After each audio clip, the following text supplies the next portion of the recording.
ಹೇಳಿ 3 ತಿಂಗಳಾದ್ಮೇಲೆ ರಿಜಿಸ್ಟರ್ ಮಾಡಿಸ್ಬೇಕು ಅಂತ ಯಾಕೆ ಸುಳ್ಳು ಹೇಳ್ದೆ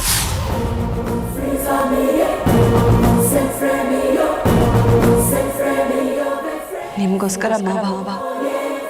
ಏನು ನನಗೋಸ್ಕರ ಮಾಡೋ ತಪ್ಪು ಮಾಡಿ ದೇವ್ರ ಮೇಲೆ ಭಾರ ಹಾಕ್ತಾರಲ್ಲ ಹಂಗಾಯ್ತು ನಿನ್ನ ಕತೆ. ನೀನು ತಪ್ಪು ಮಾಡಿ ನನಗೋಸ್ಕರ ಅಂತೆ. ನಾನು ಹೇಳ್ತಿರೋದು ಸತ್ಯ ಮಾವ, ಪ್ಲೀಸ್ ನನ್ನ ಮಾತನ್ನ ನಂಬಿ. ಅವತ್ತು ಕಾಶಿ ರಾಜಣ್ಣವ್ರ ಜಮೀನು ನೋಡಕ್ಕೆ ಹೋದಾಗ ದಕ್ಷಿಣದ ಕಡೆ ಬಂದರೆ ಒಂದು ತ್ರಿಕೋಣ ಇತ್ತು. ಅವತ್ತದ್ರ ಬಗ್ಗೆ ಅಷ್ಟು ಯೋಚನೆ ಮಾಡಿರಲಿಲ್ಲ. ಹೇಗಿದ್ರು ಜಮೀನು ಚೆನ್ನಾಗಿದೆಯಲ್ಲ, ತಗೊಂಡ್ರೆ ಆಯ್ತು ಅಂತ ಸುಮ್ಮನೆ ಆದ್ವಿ. ಆದರೆ ನೆನ್ನೆ ಜಮೀನು ರಿಜಿಸ್ಟ್ರೇಷನ್ ಮಾಡ್ಸಕ್ಕೆ ಹೋದಾಗ ಒಬ್ಬರು ಜ್ಯೋತಿಷಿಗಳು ಸಿಕ್ಕಿದ್ರು. ಅವರಿಗೆ ಈ ರೀತಿ ಜಮೀನು ತಗೋತಿದ್ದೀವಿ ಅಂತ ಹೇಳಿದೆ. ಜೊತೆಗೆ ನಿಮ್ಮ ಜಾತಕನೂ ಕೊಟ್ಟೆ. ಅವರದೇನೇನೋ ಲೆಕ್ಕಾಚಾರ ಹಾಕಿದ್ರು. ನಿಮ್ಮ ಜಾತಕದ ಪ್ರಕಾರ ಈ ಜಮೀನು ತಗೊಳ್ಳೋದು ಸರಿ ಬರಲ್ಲ ಅಂತ ಹೇಳಿದ್ರು. ಆದರೆ ತಗೊಳ್ಳೋದೇ ಆಗಿದ್ರೆ 90 ಡೇಸ್ ಬಿಟ್ಬಿಟ್ಟು ಮುತ್ತು ಮಾವನ ಹೆಸರು ರಿಜಿಸ್ಟರ್ ಮಾಡಿಸ್ಕೊಳ್ಳಿ ಅಂತ ಹೇಳಿದ್ರು. ನೀವೇ ಹೇಳಿ ಮಾವ, ಇದರಲ್ಲಿ ನನ್ನ ತಪ್ಪೇನಿದೆ? ನಾನು ಒಳ್ಳೇದು ಬಯಸಿದ್ದೆ ನನ್ನ ತಪ್ಪ. ಅಪ್ಪ ನೀನು ಯಾರಿಗೂ ಒಳ್ಳೇದು ಬಯಸಲ್ಲ, ನಿನಗೆ ನೀನು ಒಳ್ಳೇದು ಮಾಡ್ಕೋತೀಯ ಅಷ್ಟೇ. ನೀನು ರಿಜಿಸ್ಟರ್ ಮಾಡಿಸಿದ್ದು ನಿನ್ನೆ, ಆದರೆ ವಿಷಯನ ಇವತ್ತು ಹೇಳ್ತಿದ್ದೆ. ಅದು ನಾನು ಕೇಳಿದ ಮೇಲೆ ಇದು ನಾನು ನಿನ್ನೆ ಹೇಳ್ಬೋದಾಗಿತ್ತಲ್ವಾ? ರಿಜಿಸ್ಟ್ರೇಷನ್ ವಿಷಯ ಹೇಳಬೇಕು ಅಂದರೆ ನಿಮ್ಮ ಜಾತಕದ ವಿಷಯನೂ ಹೇಳಬೇಕಾಗಿತ್ತು. ಹೇಗಿದ್ರು 90 ದಿನದಲ್ಲಿ ಗ್ರಹಗತಿಗಳೆಲ್ಲ ಸರಿ ಹೋಗುತ್ತಲ್ಲ, ಆಗ ನಿಮ್ಮನ್ನೇ ಕರ್ಕೊಂಡು ಹೋಗಿ ರಿಜಿಸ್ಟರ್ ಮಾಡಿಸೋಣ ಅಂತ ಅಂದ್ಕೊಂಡೆ. ಅಷ್ಟರಲ್ಲಿ ನಿಮಗೆ ಪೇಪರ್ ಸಿಕ್ಕಿ ನನ್ನನ್ನೇ ಕಳ್ಳಿ ಥರ ನೋಡಿದ್ರಿ. ನೀನು ಈಗಲೂ ಕಳ್ಳಿನೇ ಮಾಯಾ. ಅಟ್ಲೀಸ್ಟ್ ಮುತ್ತಣ್ಣಂಗಾದ್ರೂ ಒಂದು ಮಾತು ಹೇಳ್ಬೋದಿತ್ತಲ್ಲ. ತಪ್ಪು ಮಾಡಿದಲ್ದೆ ಈ ಕತೆ ಕಟ್ಟು ಹೇಳ್ತಿದ್ಯಾ? ಅದನ್ನ ನಂಬಕ್ಕೆ ನಾವ್ಯಾರು ದಡ್ರಲ್ಲ. ಮಾಯಾ ಹೋಗಿರೋ ದಾರಿ ತಪ್ಪಿರ್ಬೋದು, ಆದರೆ ಅವಳ ಉದ್ದೇಶ ಸರಿಯಾಗೇ ಇದೆ. ಅಣ್ಣ, ಅವಳು ಇಷ್ಟೆಲ್ಲ ಮಾಡಿರೋದು ನಿನಗೋಸ್ಕರ, ನೀನು ಒಳ್ಳೇದಕ್ಕೋಸ್ಕರ. ಈಗ ನೀನೇ ತೀರ್ಮಾನ ಮಾಡು. ಅವಳು ಸರಿನೋ ತಪ್ಪು ಅಂತ ನೀನೇ ತೀರ್ಮಾನ ಮಾಡು. ನನಗೆ ಗೊತ್ತಿತ್ತು ನನ್ನ ಮಗಳು ಯಾವತ್ತೂ ತಪ್ಪು ಮಾಡಲ್ಲ ಅಂತ. ಮಾಯಾ,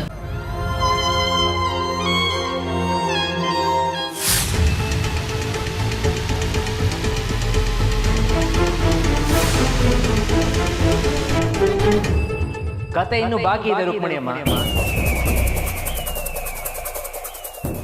ಮಾಯಾ ರೈಸ್ ಮಿಲ್ ವ್ಯವಹಾರದಲ್ಲೂ ಕೈ ಚಳಕ ತೋರಿಸಿದಾಳೆ. ರೈಸ್ ಮಿಲ್ ಅಕೌಂಟಲ್ಲಿ 6 ಲಕ್ಷ ಕಮ್ಮಿ ಆಗಿದೆ, ಅವಳ ಅಕೌಂಟಲ್ಲಿ 6 ಲಕ್ಷ ಜಾಸ್ತಿ ಆಗಿದೆ.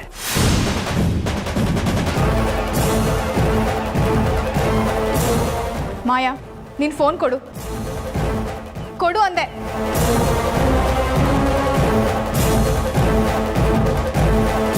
ಸಿಕ್ತು. 4 ದಿನದ ಹಿಂದೆ ಇವಳ ಅಕೌಂಟ್ಗೆ 6 ಲಕ್ಷ ಕ್ರೆಡಿಟ್ ಆಗಿದೆ. ಅಮ್ಮ, ಸೊಸೆ ಅಂತ ಹೇಳ್ತಾ ಇದ್ರಲ್ಲ, ನೋಡಿ ಮಾಡಿರೋ ಕೆಲಸ ನೋಡಿ ಅಮ್ಮ. ನೀವು ನೋಡಿ ನಿಮ್ಮ ಮಗಳು ಮಾಡಿರೋ ಗಂಧಂದಾರಿ ಕೆಲಸನ ನೋಡಿ. ಅಣ್ಣ, ನೀವು ಇದನ್ನ ನೋಡ್ಲೇಬೇಕು. ನೋಡಿ, ಈ ಹಣ ಎಲ್ಲಿಂದ ಬಂತು? ಮಾವ, ಇಲ್ಲ ಮಾವ, ನೀವು ಅನ್ಕೊಂಡಾಗೆ ನಾನು ಉಳಿಸ್ಬಿಟ್ಟು ನನ್ನ ಅಕೌಂಟಿಗೆ ಟ್ರಾನ್ಸ್ಫರ್ ಮಾಡ್ಕೊಂಡಿಲ್ಲ. ನೀವು ಕ್ಯಾಶ್ ಹ್ಯಾಂಡ್ಲಿಂಗ್ ಕೊಟ್ಟಾಗ ಉಳಿದಿದ್ದ ದುಡ್ಡು. ನಾನು ನಿಂಗೆ ಕೊಟ್ಟಿದ್ದು 50,000 ಮಾತ್ರ. ನಿನ್ನ ಅಕೌಂಟ್ಗೆ 6 ಲಕ್ಷ ಕ್ರೆಡಿಟ್ ಆಗಿದೆ. ಎಲ್ಲಿಂದ ಬಂತು? ಅಲ್ಲ, ನನ್ನ ಹೆಸರಲ್ಲಿ ರಿಜಿಸ್ಟರ್ ಮಾಡ್ಸಂಗಿಲ್ಲ ಅಂದಿದ್ರೆ ನಾನು ಚಿಕ್ಕಮ್ಮನ ಹೆಸರಲ್ಲಿ ಮಾಡಿಸ್ತಿದ್ದೆ. ಚಿಕ್ಕಮ್ಮನ ಹೆಸರಲ್ಲೂ ಬೇಡ ಅಂದಿದ್ರೆ ಶರ್ಮಿಳಾ ಇದ್ಲು, ಐಶು ಇದ್ಲು, ಕಾರ್ತಿ, ಬೈರ ಎಲ್ಲರೂ ಇದ್ರು. ಅದು ಬಿಟ್ಟು ನಿನ್ನ ಹೆಸರಲ್ಲಿ ಮಾಡ್ಸೋಂಥದ್ದು ಏನಿತ್ತು? ಒಂದು ವೇಳೆ ಮಾಡಿಸಿದ್ರು ವಿಷಯ ಈಗಿದೆ ಅಂತ ನನ್ನ ಹತ್ರ ಮುಂಚೆನೇ ಹೇಳ್ಬೋದಾಗಿತ್ತಲ್ವಾ? ಏನೋ ತುಂಬ ಬುದ್ಧಿವಂತೆ, ಮನೆನ ರೈಸ್ ಮಿಲ್ಲ ಎಲ್ಲಾನು ಚೆನ್ನಾಗಿ ನೋಡ್ಕೋತೀಯ ಅಂತ ಅನ್ಕೊಂಡಿದ್ದೆ. ತುಂಬ ನಂಬಿದ್ದೆ ನಿನ್ನ. ದೊಡ್ಡ ತಪ್ಪು ಮಾಡಿದೆ ನಾನು ನಿನ್ನ ಮೇಲೆ ಇಟ್ಟಿದ್ದ ನಂಬಿಕೆನ ನಿನ್ನ ಕೈಯಾರ ನೀನು ಹಾಳು ಮಾಡ್ಕೊಂಡೆ ಮಾಯಾ. ನಿನ್ನ ಕೈಯಾರ ಹಾಳು ಮಾಡ್ಕೊಂಡೆ.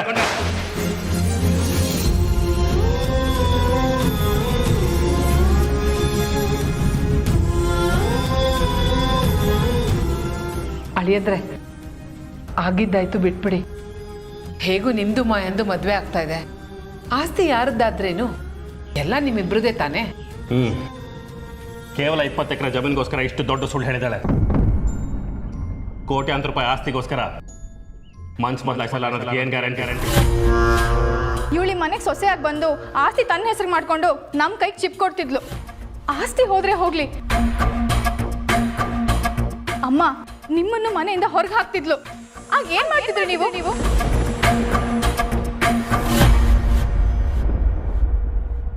ಶರ್ಮಿಳಕ್ಕ, ಅಮ್ಮನಷ್ಟೇ ಅಲ್ಲ, ನಿಮ್ಮನ್ನ, ನನ್ನ, ಬೆಳ್ಳಿ ಅತ್ಕೆನ, ಷಣ್ಮುಗಣ್ಣನ, ಕೊನೆಗೆ ಮುತ್ತಣ್ಣನ ಮನೆಯಿಂದ ಹೊರಗೆ ಹಾಕಿ ರಾಣಿ ತರ ಮೆರಿತಾ ಇದ್ಲು ಅವಳು.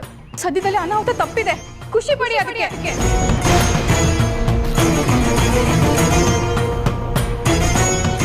ಇಲ್ಲ ಮಾವ,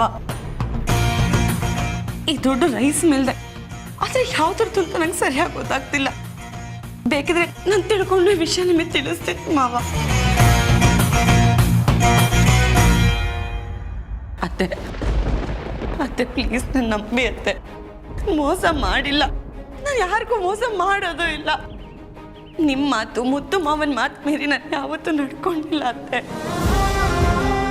ಹಣದ ವಿಚಾರ ಆಗಲಿ, ಜಮೀನ್ ವಿಚಾರ ಆಗಲಿ, ಮುತ್ತು ಮಾವ ಈ ಮನೆಗೆಲ್ಲ ಒಳ್ಳೇದಾಗ್ಲಿ ಅಂತಾನೆ ಮಾಡಿರೋದು ಅತ್ತೆ.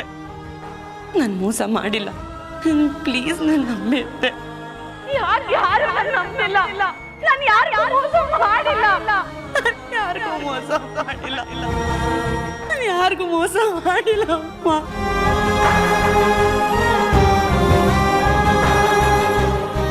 ಪ್ಲೀಸ್ ಕೈ ಮುಗಿದು ಕೇಳ್ಕೊತೀನಿ, ದಯವಿಟ್ಟು ನನ್ನ ನಂಬಿ.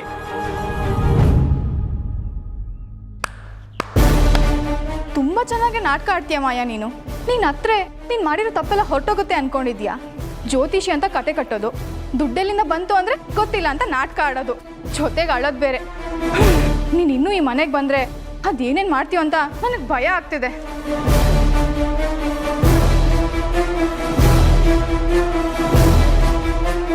ಮುತ್ತು, ಯಾವುದೇ ಥರದ ಅವಸರದ ನಿರ್ಧಾರ ತಗೋಬೇಡಪ್ಪ. ನನ್ನ ಮಗಳು ಯಾವ ತಪ್ಪು ಮಾಡಿಲ್ಲ.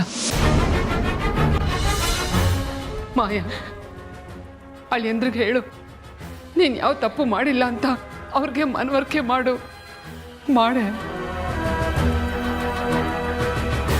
ಅಳಿಯಂದ್ರೆ ನಿಮ್ಮ ಹತ್ರ ಕೈ ಮುಗಿದು ಕೇಳ್ಕೊಳ್ತಾ ಇದ್ದೀನಿ, ನನ್ನ ಮಗಳು ಯಾವ ತಪ್ಪು ಮಾಡಿಲ್ಲ, ಅವಳಿಗೆ ಯಾವುದೇ ಥರ ಶಿಕ್ಷೆ ಕೊಡಬೇಡಿ.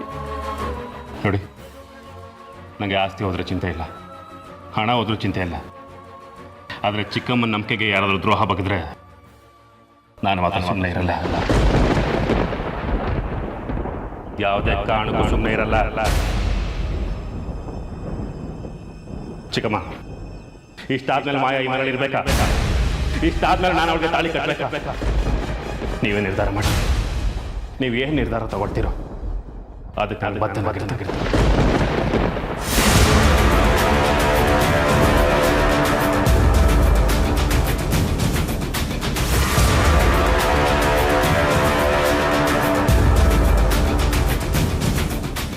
ಷಣ್ಮುಗಣ್ಣ, ಬನ್ನಿ ಹೋಗೋಣ.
ಮಾಯಾ, ಏನಾಯ್ತು ಮಾಯಾ? ಏನಾಗಿದೆ ನಿನಗೆ? ಈ ಮನೆಯವ್ರ ಬಂಡವಾಳ ಏನು ಅಂತ ನನಗೆ ಚೆನ್ನಾಗಿ ಗೊತ್ತು. ನೀನು ಎಲ್ಲರ ಹತ್ರ ಅನ್ನಿಸ್ಕೊಂಡು ಹಣ ಕದ್ಲು, ಆಸ್ತಿ ಕದ್ಲು ಅಂತ ಕಳ್ಳಿ ಪಟ್ಟ ಹೊತ್ಕೊಂಡು ಬದುಕೋ ಅಂತ ಕರ್ಮ ನಿನ್ಗೇನೇ ಬಂದಿರೋದು. ಏನೇ ಆಗಿದೆ ನಿನಗೆ? ಅಂದ ಇಲ್ವಾ, ಚಂದ ಇಲ್ವಾ, ವಯಸ್ಸಿಲ್ವಾ? ಮುತ್ತು ಇಲ್ಲ ಅಂದ್ರೆ ಇನ್ಯಾವುದಾದ್ರೂ ಒಳ್ಳೆ ಹುಡುಗನ್ನ ನೋಡಿ ಮದುವೆ ಮಾಡಿಕೊಂಡು ಚೆನ್ನಾಗಿರ್ಬೋದಲ್ವಾ? ನೋಡು, ನೀನು ತುಂಬಾನೇ ಬುದ್ಧಿವಂತೆ, ಚೆನ್ನಾಗಿ ಓದಿದ್ಯಾ, ಡಿಗ್ರಿ ಬೇರೆ ತಗೊಂಡಿದ್ಯಾ. ಈ ಮನೆಯಲ್ಲಿ ದುಡಿಯೋದು ಬಿಟ್ಟು MNC ಕಂಪ್ನಿಗಳಲ್ಲಿ ದುಡಿದ್ರೆ ಲಕ್ಷಗಟ್ಟಲೆ ಸಂಬಳ ತಗೋಬಹುದು ಕಣೆ. ನಾನು ಈ ಮನೆಗೆ ಬಂದಿದ್ದು ಹಣಕ್ಕೋಸ್ಕರ, ಆಸ್ತಿಗೋಸ್ಕರ, ಒಪ್ಕೋತೀನಿ. ಆದ್ರೆ ನನಗೀಗ ಮುತ್ತು ಮಾವ ನಿಜವಾಗ್ಲೂ ಇಷ್ಟ ಆಗಕ್ಕೆ ಶುರುವಾಗಿದ್ದಾರಮ್ಮ.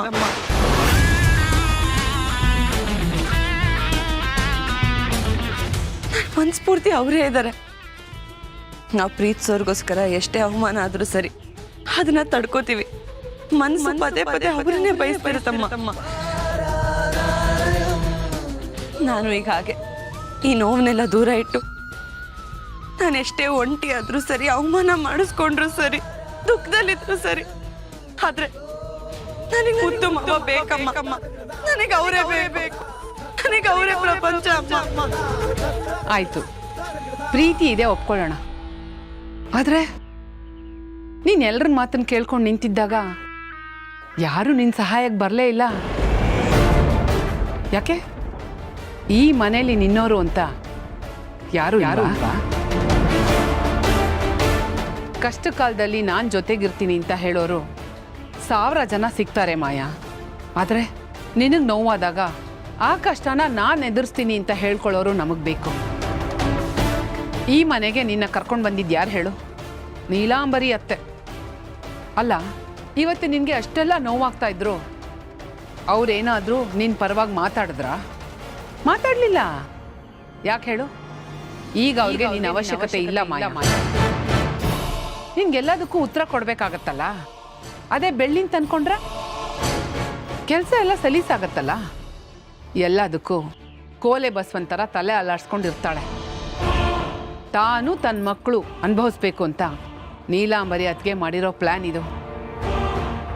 ಊಟ ಮುಗಿಯೋವರೆಗೂ ಅಷ್ಟೇ ಉಪ್ಪಿನಕಾಯಿ ರುಚಿ, ಆಮೇಲೆ ಕಸ ಬಿಸಾಡ್ದಂಗೆ ನಿನ್ನನ್ನು ಬಿಸಾಕ್ತಾರೆ ಕಣೆ. ಸದ್ಯದಲ್ಲೇ ನಿನ್ ಕಣ್ಮುಂದೆನೆ ಮುತ್ತುಗೂ ಬೆಳ್ಳಿಗೂ ಮದುವೆ ಮಾಡ್ತಾರೆ, ನೋಡ್ತಾ ಇರು. ಬೆಳ್ಳಿಗೂ ಮುತ್ತು ಮಾವಂಗೂ ಮದ್ವೆನಾ? ಅಂದ್ರೆ ನಾನು ಇಷ್ಟ ದಿನ ಮುತ್ತು ಮಾವನ್ ಪ್ರೀತಿಸಿದ್ದು ಎಲ್ರು ನಾಟಕ ಅನ್ಕೊಂಡಿದಾರ ಅಮ್ಮ. ಇಲ್ಲಿ ಪ್ರೀತಿಗೆ ಬೆಲೆನೇ ಇಲ್ಲ ಅಂತನ ಅಮ್ಮ. ನಾನು ಒಳ್ಳೇದು ಬಯಸಿದ್ ಕೂಡ ಎಲ್ಲ ವ್ಯರ್ಥವಾಗೋಯ್ತು. ಇರ್ಲಿ, ಪರವಾಗಿಲ್ಲ ಅಮ್ಮ, ನಾನು ಎಲ್ರಿಗೂ ಬೇಡವಾಗಿದ್ದೀನಿ. ನಾ ಸುಳ್ಳು ಹೇಳ್ತಿಲ್ಲ ಮಾಯಾ, ನಡೆಯೋ ವಿಚಾರನ ಹೇಳ್ತಾ ಇದ್ದೀನಿ. ಎಲ್ಲ ವಿಷಯನೂ ಮನ್ಸಿಗೆ ಹಚ್ಕೋಬೇಡ ಕಣೆ. ಮದುವೆ ಆಗೇ ಆಗತ್ತೆ ಅಂದ್ರೆ ಕಾಯೋಣ. ಮದುವೆನೇ ಆಗಲ್ಲ ಅಂದ್ರೆ ಇಷ್ಟು ದಿನ ನಿನ್ ಕಾದು ಏನು ಉಪಯೋಗ ಹೇಳು? ನಿಮ್ಮಪ್ಪನೂ ಅಷ್ಟೆ, ನೀಲಾಂಬರಿ ಅತ್ತೆಗೋಸ್ಕರ ತಮ್ಮ ಚಪ್ಪಲಿನ ಸವಸಿದಾರೆ. ಅವತ್ತು ಅವರು, ಇವತ್ತು ನೀನು. ಮುಂದೆ ನಿನ್ನ ಮಕ್ಕಳು ಈ ಮನೆಗೋಸ್ಕರ ದುಡಿಬೇಕಾಗತ್ತೆ. ಅವರೆಲ್ಲ ಜಮೀನ್ದಾರಾಗಿ ಮೆರೀತಾರೆ, ನೀವೆಲ್ಲ ಈ ಮನೆ ಆಳುಗಳಾಗಿ ನಿಂತ್ಕೊಂಬಿಡಿ. ಅತ್ತೆ ಎಷ್ಟು ಬದಲಾಗ್ತಾರೆ ಅಂತ ನಾನು ಅನ್ಕೊಂಡಿರ್ಲಿಲ್ಲ ಅಮ್ಮ. ಎಷ್ಟು ವಿಷಯದಲ್ಲಿ ನಾನು ಅವ್ರನ್ನ ಬಚಾವ್ ಮಾಡಿದ್ದೀನಿ, ಆದ್ರೆ ಅವರೇ ನನಗೆ ಮೋಸ ಮಾಡೋ ಮಟ್ಟಕ್ಕೆ ಬಂದ್ಬಿಟ್ರ ಅಮ್ಮ. ನೋಡ್ದವ್ರ ಕಣ್ಣಿಗೆ ಬೆಣ್ಣೆ ತರ ಕಾಣುತ್ತೆ, ಆದ್ರೆ ಹತ್ರ ಬಂದು ನೋಡ್ದಾಗ್ಲೇ ಗೊತ್ತಾಗೋದು ಅದು ಬೆಣ್ಣೆ ಅಲ್ಲ ಸುಣ್ಣ ಅಂತ. ಈ ನೀಲಾಂಬರಿ ಅತ್ತಿಗೆನೂ ಹಾಗೇನೆ, ಊಸ್ರು ಒಳ್ಳಿ ತರ ಅಂತ ಕಾಲಕ್ಕೆ ತಕ್ಕಂಗೆ ಬದಲಾಗ್ತಾರೆ. ನಿನ್ನನ್ನು ಉಪಯೋಗಿಸ್ಕೊಂಡು ಅವ್ರು ದುಡ್ಡು ಮಾಡ್ತಿದ್ದಾರೆ ಹೊರತು ನಿನಗೆ ಅಂತ ಏನಾದ್ರೂ ಕೊಟ್ಟಿದಾರ ಮಾಯಾ? ಆಸ್ತಿ ಹಣ ಬಿಡೆ, ಮರ್ಯಾದೆನಾದ್ರೂ ಕೊಡ್ಬೇಕಲ್ವಾ?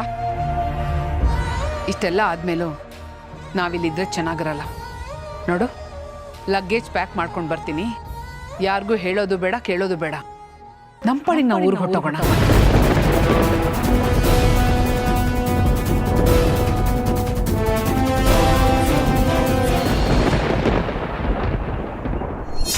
ಚಿಕ್ಕಮ್ಮ, ಇಷ್ಟಾದ್ಮೇಲೆ ಮಾಯಾ ಈ ಮನೇಲಿ ಇರ್ಬೇಕಾ? ಇಷ್ಟಾದ್ಮೇಲೆ ನಾನು ಅವ್ರಿಗೆ ತಾಳಿ ಕಟ್ಟಬೇಕಾ? ಇಷ್ಟಾದ್ಮೇಲೆ ನಾನು ಅವ್ರಿಗೆ ತಾಳಿ ಕಟ್ಟಬೇಕಾ? ಇಷ್ಟಾದ್ಮೇಲೆ ನಾನು ಅವ್ರಿಗೆ ತಾಳಿ ಕಟ್ಟಬೇಕು.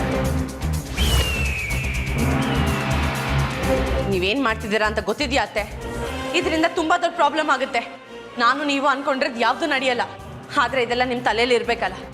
ನೀವಿಷ್ಟು ಬದಲಾಗ್ತೀರಾ ಅಂತ ನಾನು ಅನ್ಕೊಂಡಿರ್ಲಿಲ್ಲ. ತುಂಬಾ ಅನುಭವಿಸ್ಬೇಕಾಗತ್ತೆ. ಬದಲಾಗಿರೋದು ನೀನು, ನಾನಲ್ಲ.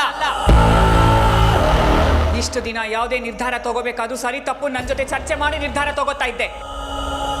ಆದ್ರೆ ಈಗ ಯಾರು ಹೇಳೋರಿಲ್ಲ ಕೇಳೋರಿಲ್ಲ, ಎಲ್ಲ ದರ್ಬಾರು ನಿಂದೇ ಆಗಿದೆ. ಎಲ್ಲ ಅಧಿಕಾರನೂ ನಿನ್ ಕೈಯಲ್ಲೇ ಇದೆ ಅನ್ನೋ ಹಾಗಾಡ್ತಾ ಇದ್ಯಾ? ಹೌದು, ನೀನ್ ಈ ಮನೆಗೆ ಸೊಸೆಯಾಗಿ ಬಂದೇ ಬಿಟ್ಟಿದ್ಯಾ ಅನ್ನೋ ಕನ್ಸಲ್ಲೇನಾದ್ರೂ ಇದೆಯಾ ಏನು? ಸೊಸೆ ಪಟ್ಟಕ್ಕೆ ನೀನೊಬ್ಳೇ ಅಲ್ಲ ಮಾಯಾ, ಬೆಳ್ಳಿನೂ ಇದ್ದಾಳೆ. ತುಂಬಾನೇ ಟಫ್ ಕಾಂಪಿಟೇಷನ್ ಕೊಡ್ತಾ ಇದ್ದಾಳೆ ಅವಳು. ಗೆಲುವಿನ್ನೂ ತುಂಬಾ ದೂರ ಇದೆ ಮಾಯಾ. ಗೆದ್ದೇ ಬಿಟ್ಟೆ ಅನ್ನೋ ಸಂಭ್ರಮ ಬೇಡ. ನೀವ್ ನನಗೆ ತುಂಬಾ ಮೋಸ ಮಾಡ್ತಿದ್ದೀರಾ ಅತ್ತೆ. ನಾನು ಯಾರಿಗೂ ಮೋಸ ಮಾಡ್ತಾ ಇಲ್ಲ ಮಾಯಾ, ನಿನಗೆ ನೀನೇ ಮೋಸ ಮಾಡ್ಕೊಳ್ತಾ ಇದ್ಯಾ ಅಷ್ಟೇ. ಹಾಗಾದ್ರೆ ನನ್ನನ್ನು ಯಾಕೆ ಮನೆ ಕರ್ಸಿದ್ರಿ? ಇಷ್ಟು ದಿನದಿಂದ ನಾನು ಕಾಯ್ಕೊಂಡು ಕೂತಿರೋದು ಯಾವ ಕಾರಣಕ್ಕೋಸ್ಕರ? ಮುತ್ತು ಮಾವನ ಜೊತೆ ನನ್ನ ಮದ್ವೆ ಮಾಡ್ತೀರಾ ಅಂತ ತಾನೆ? ಈಗ ಸಡನ್ ಆಗಿ ಪಾರ್ಟಿ ಬದಲಾಯಿಸ್ತಿದ್ದೀರಾ? ಹೌದು, ನಾನು ನಿನ್ನ ಮುತ್ತು ಜೊತೆ ಮದುವೆ ಮಾಡ್ತೀನಿ ಅಂತಾನೆ ಕರೆಸಿದ್ದು. ಆದ್ರೆ ನೀನು ಹೇಗಿರ್ಬೇಕು? ಪ್ರತಿ ಸಲ ಯಾವುದಾದ್ರೂ ಜವಾಬ್ದಾರಿ ಕೊಟ್ರೆ ಅದನ್ನ ನಿನ್ನ ದೃಷ್ಟಿಯಿಂದಾನೇ ನೋಡ್ತೀಯ ಹೊರತು ಬೇರೆಯವ್ರ ದೃಷ್ಟಿಯಿಂದ ನೀನು ನೋಡೋದೇ ಇಲ್ಲ. ನಾನು ಈ ಮನೆಗೆ ಸೊಸೆಯಾಗಿ ಬಂದಾಗ ಒಂದು ಸಣ್ಣ ಜಮೀನಾಗ್ಲಿ ಮನೆ ಆಗ್ಲಿ ನನ್ನ ಹೆಸರಲ್ಲಿ ಇರಲಿಲ್ಲ. ಯಾಕೆ ಹೇಳು? ಒಂದಲ್ಲ ಒಂದು ದಿನ ನನ್ನ ಹೆಸರಲ್ಲಿ ಆಗೇ ಆಗುತ್ತೆ ಅಂತ ನಾನು ಕಾಯ್ತಾ ಇದ್ದೀನಿ. ನಿನ್ನ ಕುತ್ತಿಗೆಗೆ ತಾಳಿನೂ ಕಟ್ಟಿಲ್ಲ, ಇನ್ನೂ ಈ ಮನೆಗೆ ಸೊಸೆ ಆಗೂ ಬಂದಿಲ್ಲ. ಆಗ್ಲೇ ಜಮೀನ ನಿನ್ನ ಹೆಸರಿಗೆ ಮಾಡಿಸ್ಕೊಂಡಿದ್ಯಾ, ನಿನ್ನ ಅಕೌಂಟಿಗೆ ಹಣ ಟ್ರಾನ್ಸ್ಫರ್ ಮಾಡಿಸ್ಕೊಂಡಿದ್ಯಾ. ಇನ್ನು ಏನೇನು ಮಾಡಬೇಕು ಅನ್ಕೊಂಡಿದ್ಯಾ? ಅತ್ತೆ, ನಾನು ತಪ್ಪು ಮಾಡಿಲ್ಲ.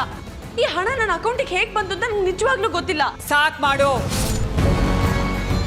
ಹಣ ಹೋದ್ರೆ ಹೋಗ್ಲಿ, ಆ 20 ಎಕರೆ ಜಮೀನನ್ನ ನೀನೇ ನಿನ್ನ ಹೆಸರಿಗೆ ಮಾಡಿಸ್ಕೊಂಡೆ, ಹೌದು ತಾನೆ? ಅದಕ್ಕೂ ಕಾರಣ ಇದೆ ಅತ್ತೆ. ಕಾರಣ ಇದೆಯೋ ಅಥವಾ ನೀನೇ ಸೃಷ್ಟಿ ಮಾಡ್ಕೊಂಡೆ ಕಾರಣನ? ಅಂದ್ರೆ ನಿಮಗೆ ನನ್ನ ಮೇಲೆ ನಂಬಿಕೆನೇ ಇಲ್ಲ ಅಂತ ಹೇಳಿ? ನಾವು ನಕಲಿ ಒಡವೆಗೆ ಹೇಗೆ ಪಾಲಿಶ್ ಹಾಕಿ ಚೆನ್ನಾಗಿ ಇಟ್ಕೋತೀವೋ ಜನರ ಮುಂದೆ ನಾವು ಹಾಗೆ ಪಾಲಿಶ್ ಆಗಿರ್ಬೇಕು. ಮುತ್ತು ಮುಂದೆ ಪ್ರತಿ ಸಲ ನಾನು ಹೇಗೆ ಒಳ್ಳೆಯವಳಾಗಿ ನಟಿಸ್ತೀನೋ ನೀನು ಹಾಗೆ ನಡ್ಕೋಬೇಕು. ಅದನ್ನು ಬಿಟ್ಟು ಹೀಗೆ ನಡ್ಕೋತಾರ? ನಿನ್ನನ್ನು ಯಾರು ನಂಬ್ತಾರೆ? ಅಂದ್ರೆ ನಿಮ್ ದೃಷ್ಟಿಲಿ ನಾನೀಗ ಕಳ್ಳಿ, ನಿಮ್ ಮನೆನ ದೋಚ್ಕೊಂಡು ಹೋಗಕ್ ಬಂದಿರೋಳು ಅಲ್ವಾ?